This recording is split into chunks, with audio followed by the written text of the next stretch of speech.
going on, everybody? Welcome to Striking Gold, your 49ers podcast on the Blue Wire Network and live on YouTube. Going on, everybody? I'm Rob Lowder. I do 49ers things, occasionally credentialed. Sometimes we'll see how this summer goes. Appreciate you hanging out. Appreciate you tuning in. Across the screen from me over there is KP, Kyle Posey, at KP_show. Twitter is a layup line. Kyle Posey, Niners Nation. What's going on, man? Not much. We went from talking about a bunch of prospects for a month and a half, 2 months, and now pretty much the only thing we have left to look forward to in the NFL calendar before actual football starts is the schedule release coming up here. So I have to fill some airtime. When. Okay, I have to give them a loss. Sure. I'll give them a loss. That's fine. What did you predict last year? Do you remember? I think I was right on it. What did they end up? 12-5? Yeah, I think I had 11. I think I did 12-5. But a lot of times, especially so last season, I was purposely going out of my way to give more losses because you could have easily gone like when you're looking before the season starts, especially with the perceived easy schedule. It's like, no, they shouldn't lose that. Like, why would they lose that? Oh, they suck if they lose. Like, you just go down, down. And you never take into account the fact that half their roster could be hurt by the time they get to that game. But no one wants to think about that, man. No one wants to think about those things. You know what else no one wants to think about? Kyle Shanahan's NFL draft process. I'm sure that everybody is so excited to talk about this, but it is on the forefront of everybody's mind. And I think it's interesting. It's interesting. I did think Kyle Shanahan's interview on Rich Eisen was interesting. Kyle Shanahan was very forthcoming about the way this team, the way he approaches the NFL draft. He did not try and hide anything. He didn't try and BS anybody. It was Kyle Shanahan and his typically upfront and honest self. So we're going to kind of like break it down piece by piece. We're going to start by just talking about Kyle Shanahan's kind of NFL draft process. That leaves, there's plenty to discuss in there. And then we'll kind of get through comments about that, comments about, the whether or not you feel things are a reach, comments from other NFL GMs about consensus stuff. And then we'll get into Matt Barrow's piece that featured former 49ers GM Scott McCloughan talking about for some reason, no one wanted to talk about Romello Height, but he talked about Sean Stribling and Kalon Black, which happened to be the two picks that at least most people feel like were the biggest reaches. But again, that's such a pitter-patter thing. So let's start from the top, KP. Kyle Shanahan and Rich Eisen, when he was talking about his draft process, the first thing that got a lot of airtime, and I was talking about it a little bit too, is that Kyle Shanahan doesn't begin his NFL draft prep until February. Now, not shocking when you think about it, but I mean, was there anything that came into your mind about? Because you told me before the pod that you thought that wasn't shocking at all. So what else you think? So when I think it was the Sunday after, I tweeted out a clip, or I was tweeting out after people were talking about the process and not in a positive way that, hey, coaches get involved late. And if you think about it, like what their jobs are, the initial thought, the initial read might be, hey, like these guys are football coaches, so they're probably watching college football on Saturday with the rest of us. And that's not the case at all. A lot of times they're doing walkthroughs on Saturdays, or they're traveling on Saturdays, or they have the team meetings on Saturdays. So they're not parked in front of a TV.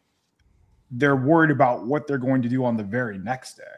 Everything that involves everything, I guess, about the NFL week, the Monday through Saturday is based on what happens on Sunday. So he doesn't know about South Carolina until the end of the season. And you also have to think the 49ers, they're making deep runs for most of the part.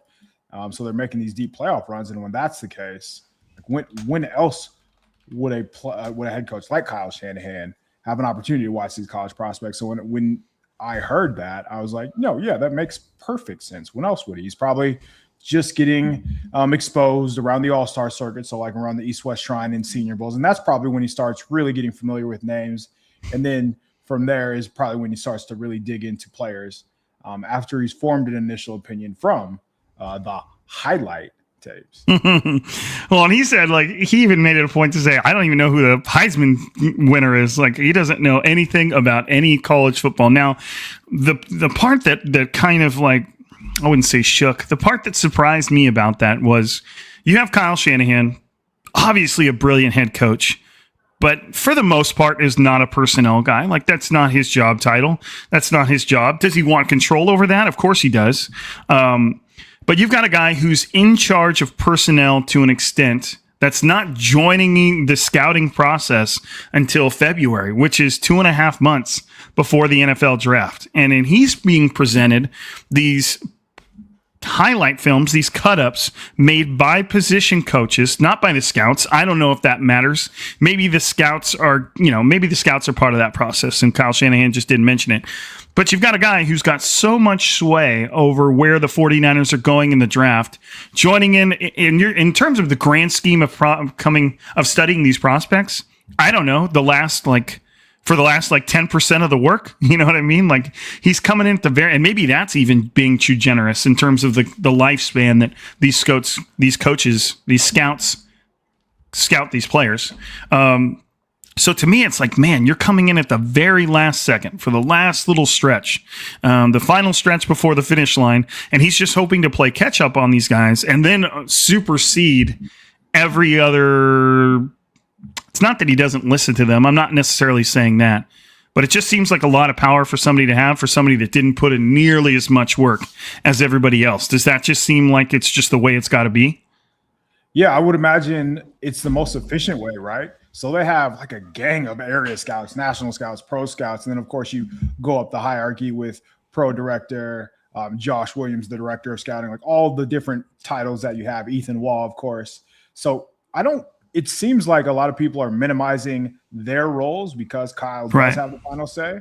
But I think it's kind of ignorant to come away thinking that he's not really, really leaning into their opinions. Like, he doesn't trust them. I don't think they would be promoted. I think Josh Williams would be around for 15, however many years it is, if they didn't truly trust his opinion. So I'd imagine there are some hard sit downs where, and this is where, we're doing some guessing.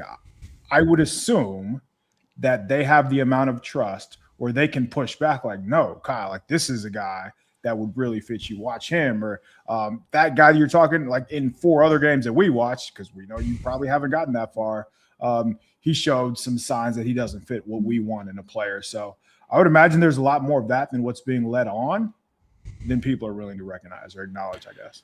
That's a good point, because what you don't – and Kyle Shanahan doesn't necessarily seem like that type of person. Everything we've heard about him, at least from players, is that he's an open book, that anybody can come into his office at any point and talk to him at any time. Sure. And he does seem to have plenty of stubbornness to his personality and the way he is, which is fine. That comes with having a breadth of knowledge that he has.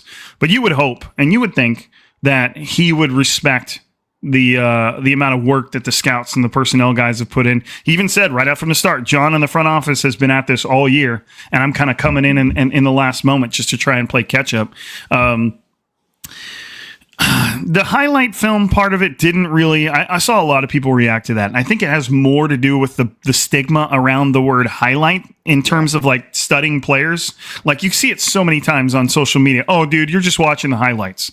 And so the moment Kyle Shanahan mentions highlights, you just see all of the Twitter world light up like, one of us. Like, like he's just watching highlights like we are. But not what he said. No, he said highlight film put together by position coaches, which means he makes the position coaches watch the game film, probably that's been provided to him by the scouts. The scouts might even help with the cut-ups, and then Kyle Shanahan goes from there. And Kyle Shanahan said, if I don't like the highlight little cut-ups that they put together, then what's the point of going any further with it? So did that seem weird to you at all? Right. I mean, now if Kyle Shanahan said, all I watch is the highlights, and if I don't like that, then or if I love that, then we're good. That's just where he starts. And if he never got into any other film at all, like he watched Deshaun Stribling's highlights and was like, that's our guy, never watched another thing, that would be weird. But did that weird you out at all, or did it seem fairly reasonable? It didn't. So like I've been watching NFL draft guys for a long, long time, and with other people, right? With a lot of the draft community. And we've talked about this before where I've heard other people who do this for a living say, hey, like if I don't like their highlights, and this is just bomb, this is just typing in YouTube and go Deshaun Stribling highlights. If you don't like what you see, you're probably going to pass. You're probably going to go in a different direction. So for a guy, for head coach Kyle Shanahan to say that, especially knowing that, like, to use a specific example, the tweet that I tweeted on draft night about Deshaun Stribling, that to me is like a highlight clip that a coach would watch. And it's not the flashy stuff. It's him blocking. It's him trying to dig out safeties in the running game. It's him running down the line of scrimmage to block somebody. It's him turning a 6-yard catch into a 12-yard catch because he's fighting for yards after the catch. Like, those are the kind of things that I would imagine a coach would want to see, as opposed to, guys breaking a screen and running on air. Like, those look good on highlight tapes, but that's not really NFL quality plays. So, I mean, it really didn't surprise me at all, honestly. Yeah, it was just the word. I think it was just the word. And it was like, I saw somebody tweet out like Kyle Shanahan studying prospects, and it was like a screenshot from like Just Bomb Productions, right.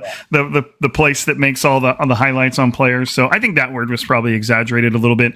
Here's what NFL draft analyst that works for NFL.com, Bucky Brooks, who's had plenty of interviews for NFL teams as well, said. He said, the process Shanahan discusses is fairly common around the league. Scouts spend the entire year evaluating prospects while coaches join the process after the season. The highlight tapes are simply a snapshot of a prospect that leads to a greater discussion. If the coaches and scouts like the prospect, at that point, the group will rewatch the tape and determine where to place the prospect on the draft board. Despite the head coach having final say, it's a collaborative process that heavily involves the GM, scouts, and coaches. At the end of the day, it's important for the team to take players who the coaches believe fit their scheme. Otherwise, you're simply collecting players, but not building a team that functions effectively between the lines. And I feel like that kind of just sums it up right there. You know what I mean? Like, it makes sense. Now there's the kind of the push-pull of it, though. Like, the 49ers are taking into account what coaches say, what coaches want, how the players they want on the field. But then those coaches are such short-term. Now, Kyle Shanahan's there a long time, has been there a long time, but how many defensive coaches have come and gone? How many position coaches have come and gone? Doesn't that kind of seem like, I guess it depends on how much say they have, but doesn't that kind of seem like a short-term approach?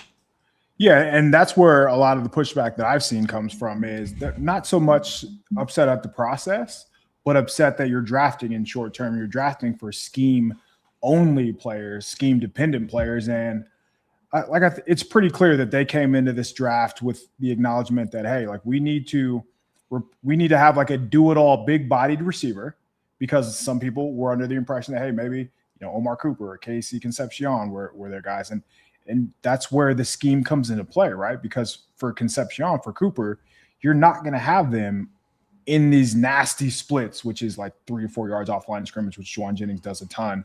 Brandon Ayuk did a ton. Deebo Samuel did a ton. And have him block the defensive end, have him block the linebacker, because realistically, they're not going to be able to hold up. So in that sense, Stribling is like a perfect fit. So I would push back and say, why wouldn't you do that, right? You're trying to win right away. You're trying to plug and play, or get as many plug and play starters as you can in a draft. The best way to do that, I would say the easiest way to go about that, is to get guys who really fit your scheme. And in this case, a lot of people felt like Stribling was overdrafted, but if you drop him into the 49ers offense, it would be tough to find a better fit, which is why I think when I was watching these players, I was ranking them almost under the impression that, hey, like, he would be a 49ers kind of player. So it wasn't really surprising at all to see the team and be high on Stribling, especially with just the way that he plays. So yeah, again, not really, but I try to look at it from like a rational reason. I don't care like where he was projected. I don't care like where any of these guys were projected, because that shouldn't matter, right? Yeah, and you have to think that like the NFL draft boards we see, like the Dane Bruglers, the Daniel Jeremiahs, the consensus big boards, those include every single player that are eligible for the draft. You have to think that an NFL draft or an NFL team's big board, the 49ers big board, probably has half the players. You know what I mean? Like they consistently say that, they had about 200 draftable players, something like that. And then, but your average big board, consensus big board, Dane Brugler, like you've got like 400 or 500 players on there sometimes. PFS big board is in the 300s and somethings, maybe even more. So you have to think that once an NFL team truly starts to account for like fit, like not necessarily, I mean, they'll account for need for fit, personality, locker room fit, style of play, what their scheme needs. Like that big board would get whittled down to significantly less players really, really quickly. So to me, that would drafting Aaron Banks a few years back at 335, 345, whatever he was. Realistically, they probably weren't going to be high based on how the Banks tenure turned out. They probably weren't going to be high on like a Caden Proctor, for example. So that's where I think we need to distinguish the 49ers big board from the all holy mighty consensus big board, because other teams might view Caden Proctor differently. I'm just using like one player as an example. Other teams might view Caden Proctor different than the 49ers would, based on their history, based on what they asked their offensive linemen to do, based on how often they asked them to run. Sure, Caden Proctor is athletic, but right. Who knows how he would be 60 plays down the line when you really need him to make a play because of his size. So I feel like all of that needs to be factored in, and that's just one player. So imagine when we get to wide receivers, running backs, and all the other positions that, everybody.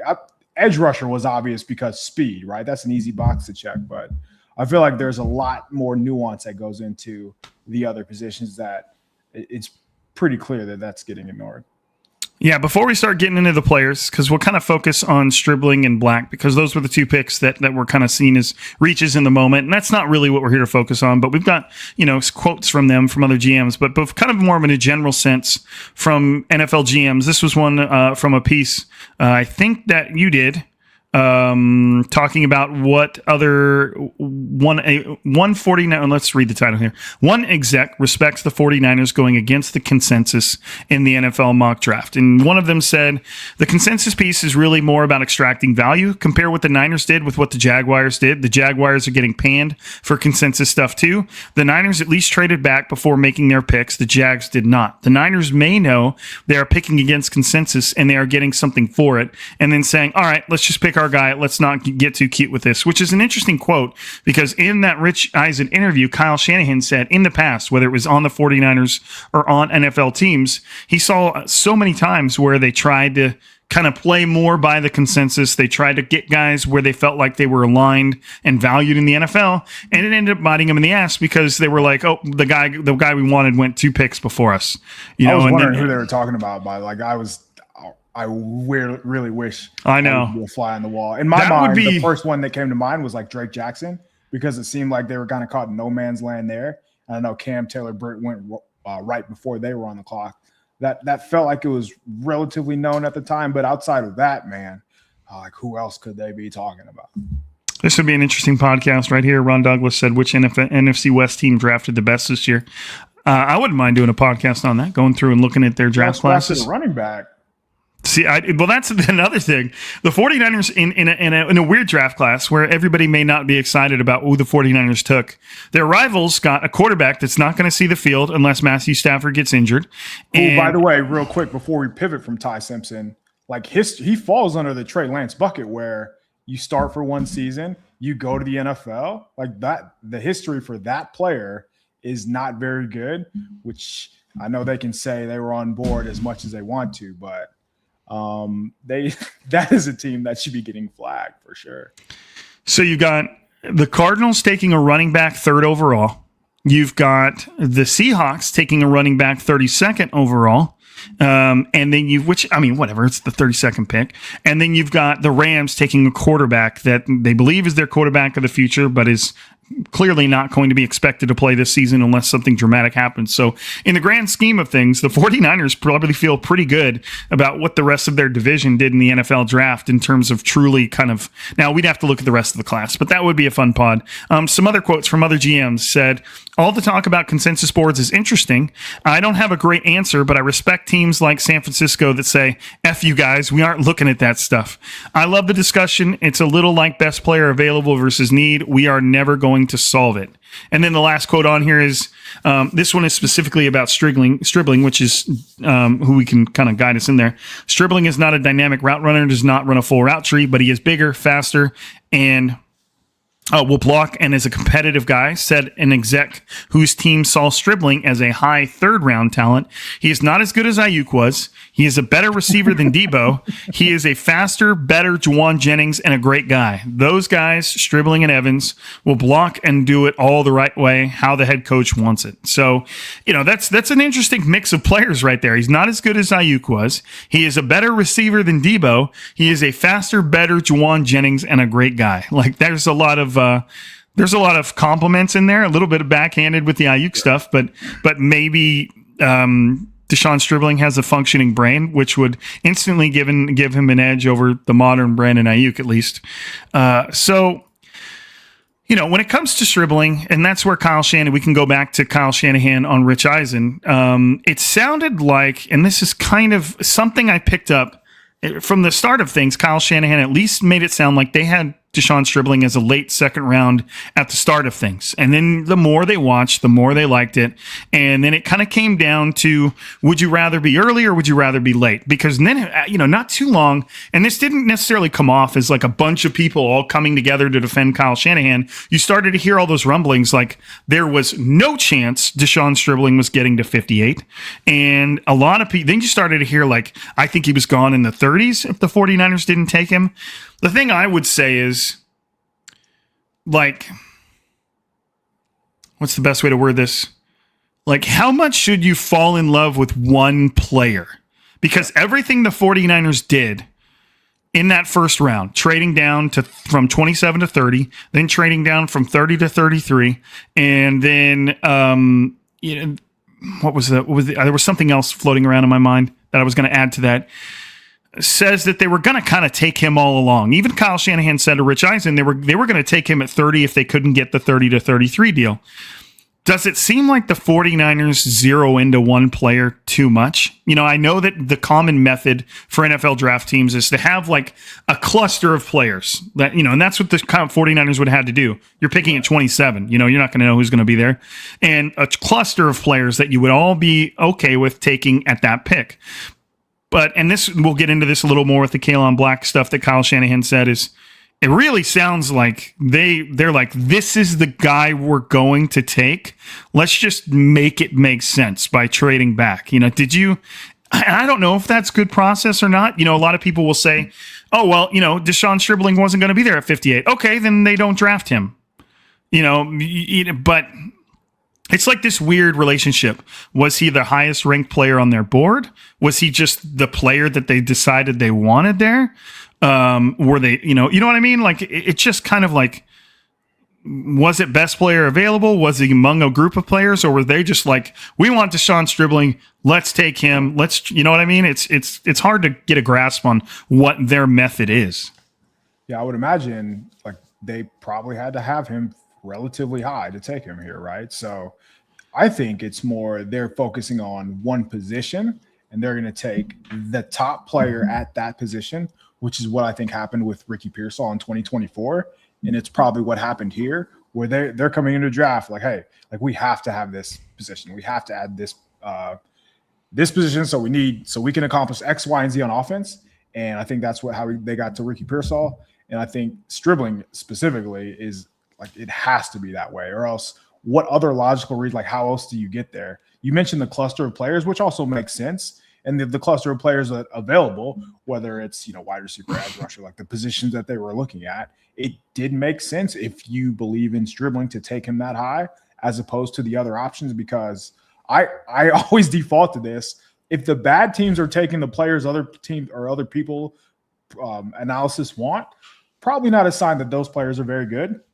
So in your love, Howell went to the Bengals, who just got a bunch of flack for taking Shamar Stewart last year. So to me, okay, they cannot identify this position. The 49ers probably fared well. The Jets, another example. If they're taking this player, probably another good example that, okay, this player probably wasn't very high on other teams' boards.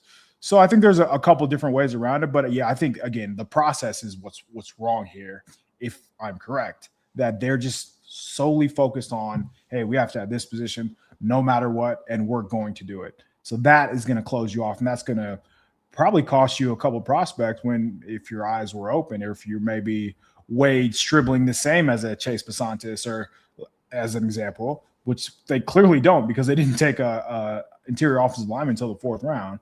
But that would be, you're going to inevitably miss out on other prospects who are graded similarly if you're so zoned in and pigeonhole yourself into one specific position at that pick. Well, let's before we because I know this conversation is going to take me to the Kalen Black pick, and I don't want to get into that yet. Let's read what Scott McLuhan. I'm going to read it out here, and again, this is courtesy of Matt Barrows of The Athletic, friend of the pod, has been on here plenty of times. This is quite a longer quote. I combined all of what McLuhan said, so I'll just read it here. Deshaun Stribling is not a dynamic route runner, does not run a full route tree, but he is. Oh wait, is this the? Okay, this is the other one I read earlier. That shortens this up a little bit. McLuhan said, I liked him a lot. I liked him quite a bit, to tell you the truth. McLuhan said in a phone interview Wednesday. Some people didn't, and I don't understand why. Because he's got size, he's got speed, he's got good ball skills, and he made plays. I don't understand why they're questioning the pick. I'd take Stribling in a heartbeat over Omar Cooper Jr. Because Stribling can run. Cooper's not a speed player at all. He's like Deebo Samuel. Just bulk up a little and do the dirty work. Stribling can do either or. He can go outside and go vertical. You better hold on because he can run. And I don't know the person, but I don't know the medical and that kind of crud. But just from the standpoint of a football player, what I saw on tape, the guy's going to be a starter in the NFL. He's a big kid too now. He's tall. He's got length. He's got a good catch radius. He's pretty good. He's pretty cool. He's a flyer. McLuhan said, I'd put him on the outside and let him rock and roll. Holy ball knower. So again, that is Scott McLuhan, former 49ers GM. And I think at the time, I don't want to misspeak because this is something a little bit more personal, but I think at the time when he was relieved of his duties as the 49ers GM, he was struggling with like alcoholism, I think. I want to say that was part of his story. And again, this is not, if I'm wrong, then please, I'm not trying to put this under, but he was always known as a very, very good personnel evaluator. And now he kind of just, after that happened, he took on kind of a just a consultant role with the league. So every time that Matt Barrows publishes this, I always like reading it because he's always been known as a good talent evaluator. And so he had some good things to say about Sean Stribling. And like I said, man, listening to Kyle Shanahan talk about Stribling on the Rich Eisen Show, it really just came down to what he felt like Shanahan started to hear was that, yeah, they started out with a late 2nd round, and then they started to hear like, okay, maybe this guy's going to go a little bit sooner than that. And the more they studied the player, the more they likened up to the fact that, hey, let's just take him at the back end of the 1st round, early 2nd round. And they were having trade conversations, with that pick 33, first pick in the 2nd round. And they decided to stay there, which showed that they really, really liked Deshaun Stribling. And like I said earlier, you started to hear all these little things that a lot of teams, and Kyle Shanahan even said himself, he got texts from people around the league saying like, oh man, we really thought that guy was going to be available for us, which is cool. That's Kyle Shanahan doesn't exactly seem like the type to BS it, but I thought the Rams were going to take him in the second with their 2nd rounder, honestly. I thought I heard that too. I thought I heard that said that the Rams really, really liked him and he would have likely been gone. Where was that Rams pick? I have no clue. Do you remember what number it was? Was it in the 30s? Yeah, I would imagine so, right? Because they were only early in the 1st because of the Falcons. Oh, Falcons. Right. Yeah. Well, it's funny to see them take that pick and then because they traded their late first for the corner out of Kansas City. Right. That's pretty cool.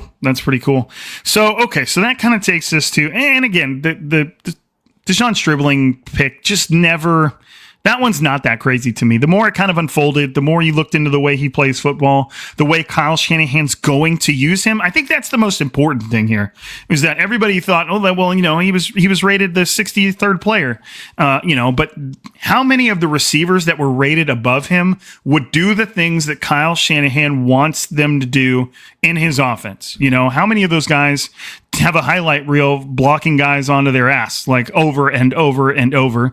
Deshaun Stribling's best routes are the ones that Kyle Shanahan's going to want him to run the most as an X receiver, slants, digs, in-breaking stuff, curls. So it's just the fit was pretty obvious right away. Now then you get to running back Kalen Black at 90. That is probably the more polarizing one. It's definitely the more polarizing one. And I mean, this one, even the way Kyle Shanahan talked about this one seemed a little like he was telling on himself a little bit. Like he's like, okay, so we started evaluating him. He didn't go to the combine. You're like, so, okay, so that makes him like a 6th round sleeper. That's what we had him labeled as. Sure. He's like, and the more you evaluate him, we start to think, okay, maybe this guy's maybe he's going to be valued by the league in the 4th round. And it almost seemed like the 49ers, like, or Kyle Shanahan, maybe not, maybe just him, just kept talking themselves into Kalen Black being a higher pick than maybe he was going to be. And again, does it really matter if he's good? No.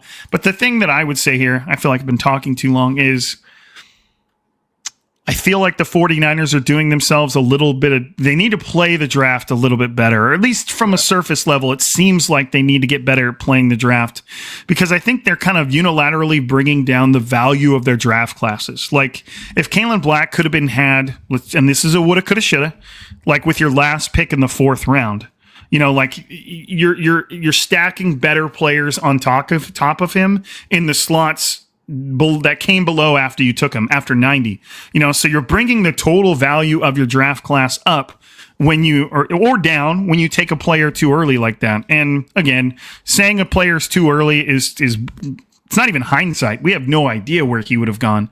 But Kyle Shanahan said that the 49ers had him rated as the 2nd running back on their board. Now, you wrote a Niners Nation article asking just the general question, do you buy the fact that the 49ers had him as the 2nd ranked running back on their board? Well, do you? No. You don't. Okay, so talk through it. Real quick, before I go, do you? No. I don't think so. Right. I feel like, so the irony is they play. If you want to make the argument that they need to, just play the draft better, which I wholeheartedly agree with, they played it well with Stribling, right? If they identified this is their guy and they knew that they could trade back, and they did so twice, and they still got their guy and added a couple more picks. If you truly believe that, Kalen Black was the RB2, sure. The Seahawks, who needed a running back, who needed a starting running back, did not feel the same because they took, I don't know if you saw this, ESPN's Brady Henderson actually said Seattle thought San Francisco was going to be in on Jadarian Price, which is part of the reason why they didn't trade out of the 1st round and why they did take him with that final. Could you imagine if the 49ers would have written running back at pick 33? We'd still be talking about it right now. Like we would for sure be talking about Kyle Shanahan does it again. Well, and John Middlecoff, real quick. John Middlecoff, I saw a clip from him. He's a former scout, and he said he sent some text throughout the league saying, is this nuts that the 49ers had Kalen Black rated as their 2nd best running back in the NFL? And he said every single reply back was yes. Yeah. I don't believe that for 1 second. And the reason I say that is because, okay, he didn't start for the national champions, and start whatever running back like that doesn't mean much, because in fairness, in some of the playoff games, he did finish the game, which is far more important. But the fact that he wasn't on the field for you have the kickoff. Now your offense trots onto the field, but number 8 or whatever number he wore is staying on the sideline. All right. So they didn't want him on the field first. By the way, that Hamby, the other running back, he didn't get drafted, I believe, which is kind of nuts. Like the starter doesn't get drafted, and the backup is the one who gets drafted, the 3rd running back overall in the NFL. I don't think Kalen Black has ever been a starter at any of the schools he was ever at. Which is another point that I was going to make. So, okay, he didn't start for the national champions. Happens. But then you go back to the previous school, James Madison, who was a powerhouse, but now that they're playing big boy football, they've taken a little step back. Regardless, okay, didn't start for James Madison. Not only was he a non-starter at both those schools, he didn't get invited to the NFL Combine, like as you mentioned. When a player doesn't get invited to the Combine, in my mind, which is why he was rated so low, so poorly by most draft analysis, is he wasn't on their radar. So I would have a hard time believing this player was on your radar throughout the season. I know that they said that they watched him. I know John Lynch said he interviewed him in the Senior Bowl. To me, they saw him at the Senior Bowl. They saw him run those routes, and then they went back and watched him, and they're like, yeah, like he fits us. But there just aren't enough examples from this past season where you're going through his film and you're seeing him string together a bunch of carries like a starter. So I would push back on that. I still think, if they had Black as RB2, we would have seen a lot more interest, or we would have heard that name throughout the draft process from other teams at any point, right? At any time. And that just wasn't the case. We heard Mike Washington after he ran well. And that was pretty much it for the running back class. The way that people spoke about this running back class, we knew it was going to be down. The top end talent, or obviously top end talent, was very good. But after Jeremiah Love, is going to be a bunch of questions.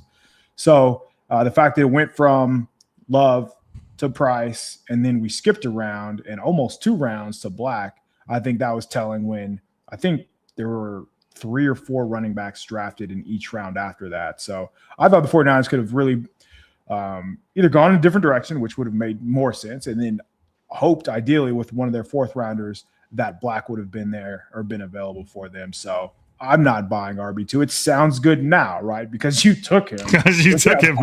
Yeah, you better have liked him, especially at that point. They've received plenty of pushback over the years from the previous running back selections in the 3rd round. So it felt like more of a saving face than actual reality. Because again, like if you go through any pre-draft ranking of running backs, and I'm not saying that these analysis are perfect, because trust me, I feel very strongly that they are not. But Kalen Black wasn't in most people's top 10. So for the 49ers to have him RB2 would be an outlier, I would imagine. So yeah, I'm pushing back there. Yeah, at one point, Kyle Shanahan said, you got a guy who's not invited to the combine. So what does that mean? Man, maybe he's going in the 6th round, but then you evaluate him and you're like, man, I think this is a 3rd round running back. Then you start to watch the whole draft and you start to watch all the backs and evaluate all the backs together. And this wasn't as deep of a draft as years past for running backs. And when you look at it like that, and you take a look at the consensus of scouts, of coaches, it's a whole process, but you start to get to April and the majority of the places ranking him up there. So to me, again, I don't want to lay into Kyle Shanahan for a player that I don't even know how he's going to work out. I don't know how this whole thing's going to pan out. This is really, we're just talking about the process. And I think Howdy 49er made a good point there that, maybe he's referring, maybe on his board, Love isn't even on their board because they know that never going to touch him. Like they knew that what's the point of putting Jeremiah Love, the 3rd overall pick, on your Jeremiah? Was that his first name, Jeremiah? Yeah, it's Jeremiah Love. But I would push back there, even just because you have to stack 1st rounders and you're going to make sure, because what if, right? What if you get an opportunity so the team doesn't value him and now he falls into a range where you might even have to trade up? So I don't think so. So, and that's the thing is you listen to Kyle Shanahan talk about Kalen Black. This is where what I mentioned earlier, where it seems like Kyle Shanahan, and it may be just a Kyle Shanahan thing, that he becomes hyper focused on this one player. And, they started out saying, he didn't get invited to the combine, so maybe he's a 6th round sleeper. And then all of a sudden they evaluated him, and Kyle Shanahan's like, we evaluated him as a 3rd round running back. You're telling me your evaluation just happened to land exactly where you picked him, despite the fact that you said to start with, he didn't get invited to the combine, so he's probably more of a 6th round guy. And which is funny because the entire rest of the NFL world, for the most part, we don't know where teams had him, but the outside world had him rated as like a 6th round running back. So it was just weird how that one went down. And then for the part that kind of actually irked me more than anything was after the draft, in the post-draft interview, Kyle Shanahan acted like he had no idea that they'd taken another 3rd round running back. And he was like, I don't know. You're just telling me this now. I hadn't even thought about it. And you're like, man, like, you have used the term self-scouting so many times, and you and your scouts and your head department guys have talked about self-scouting so many times. How can you not know that you just took like the 4th or 5th 3rd round running back, or 5th or 6th mid-round running back, all of which have completely whiffed, and you're acting like you don't even remember that you took those. It's like Trey Sermon, Ty Davis Price, Joe Williams. Now that's not a 3rd rounder. I think that was a 4th rounder, or maybe, and then there's who else am I forgetting? There's some more in there.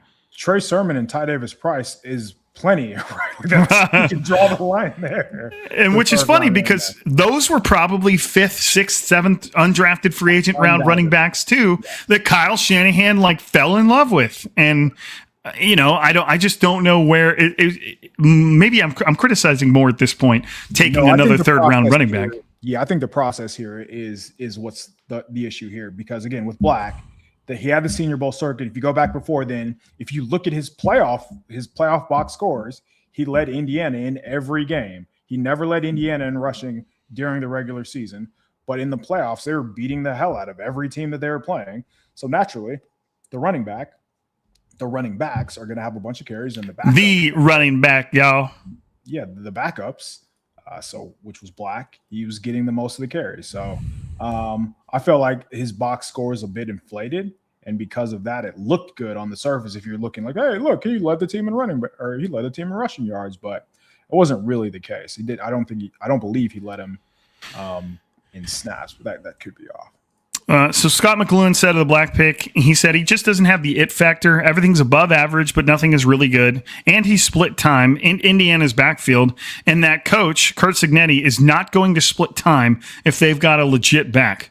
The quarterback was good, and they had receivers too that he would pinpoint. And, Frank Gore didn't have many catches coming out, and he would catch the shish out of the ball. I wasn't negative on Black, McLuhan said. It was just he's not a starter. I would have rather taken an offensive lineman or a defensive lineman or a corner or a big wide receiver because they were still on the board still. I think the 49ers could have waited to take Black, but still, to each their own. If you like somebody and you've got the pick and he's on the board, take him. And you wait and see. I'm telling you, Price is going to be a better player than Love. Oh, this is just kind of to add on. Jadarian Price, who the Seahawks took with 33, is going to be a better back than Jeremiah Love, the 3rd overall pick. I think he's Nick Chubb, who we took in Cleveland and who was really, really good until he blew his knee out. So, it sounds like McLuhan's opinion kind of just mirrors what the rest of the league thinks. I thought they could have drafted a DB in that spot. I thought that's the direction they were going to go, just because, again, like, you need to be thinking depth. You need to be thinking down the line. And of course, the DB room, they added a bunch of veterans, and maybe they feel like these 1-year contracts are just kind of a holdover until next year when they really, when there's going to be premium talent available. So they could have let that get into their minds, but even like Jude Bowery went 102. Like take a swing on a left tackle who you feel like who was projected to be a first rounder coming into the season. You could have taken Bowery and came back and still gotten Cruz. You could have doubled down at edge or D tackle or any of these other positions. And realistically, right? So Jonah Coleman was the 8th pick of the 4th round, and that was the first time that the running back run happened in the 4th round. And I don't even want to say running back run because, again, I believe only a few went in the 4th round. So I don't want to say they obviously overdrafted him, but I think they just put too much stock into Black being their guy, which is another example of them just really narrowing in their focus on a specific prospect when, like, to me, it seems like they watched the playoffs, or he just watched all the playoffs. Hey, national championship, running back, led the national champions in rushing yards. Let's take him. Like, he seems like a guy. To Scott McLuhan's point, I don't even know if he does things above average. I would just say he's on par. Like, he's very fast. Like, his acceleration is very good, and he does run through arm tackles, which will be very beneficial for what the 49ers need at the position.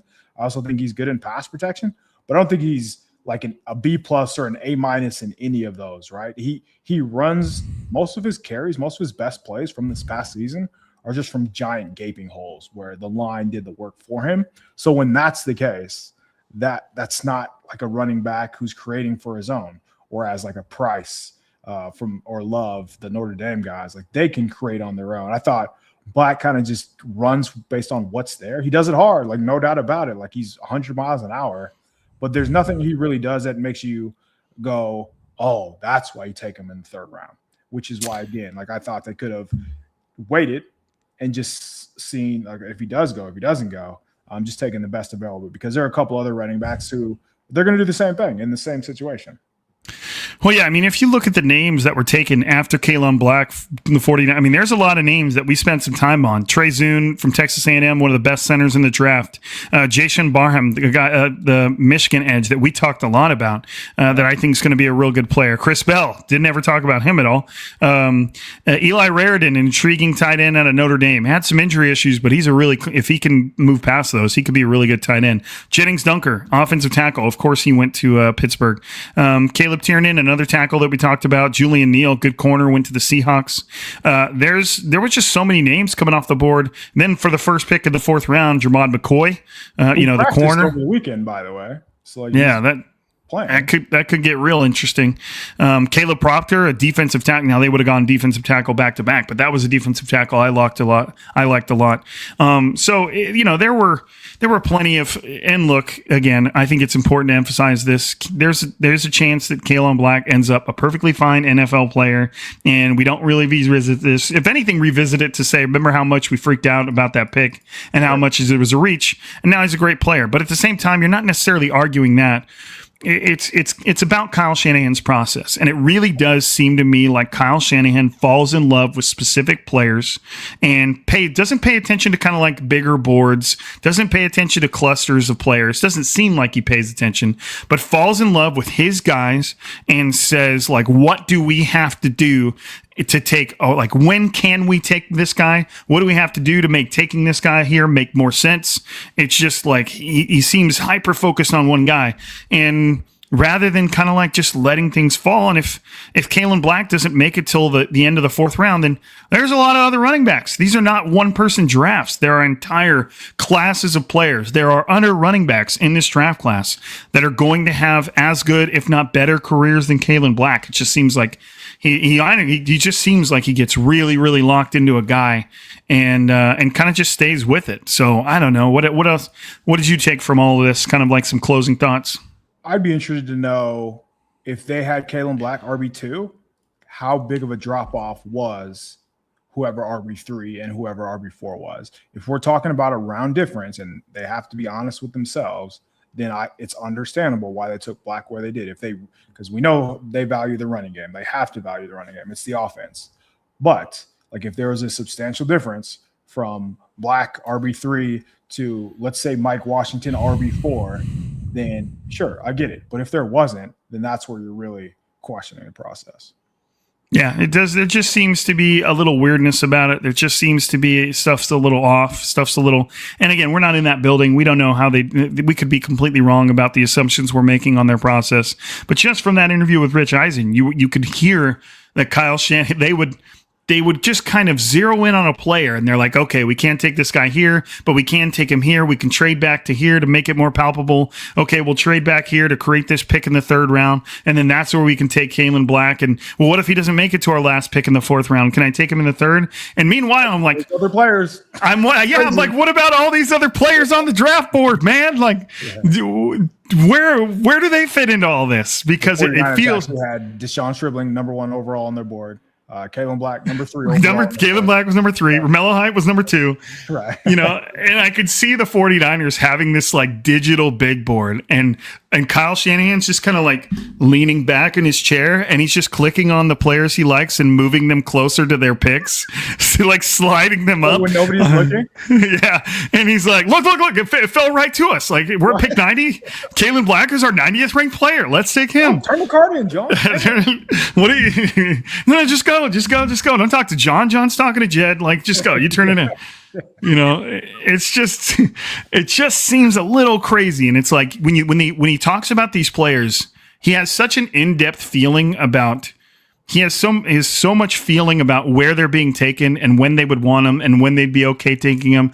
You're like the whole time. You're just like, what about the other guys? Like, are they? Are they all underneath? Like you said, is Deshaun Stribling, Romello Height, and Kalen Black just the top 3 guys, and everybody else is just hanging down back there? And if those 3 guys are gone, then we'll take, then we'll mess with those guys. It just seems like they treat it like it's a one-person draft or one pick at a time. This is the one person we want at that pick. Screw all those other guys. We'll make this guy work. And it's like, man, that seems like it would pretty quickly bring down entire draft classes, like the quality level, because you're just plugging your guys in there.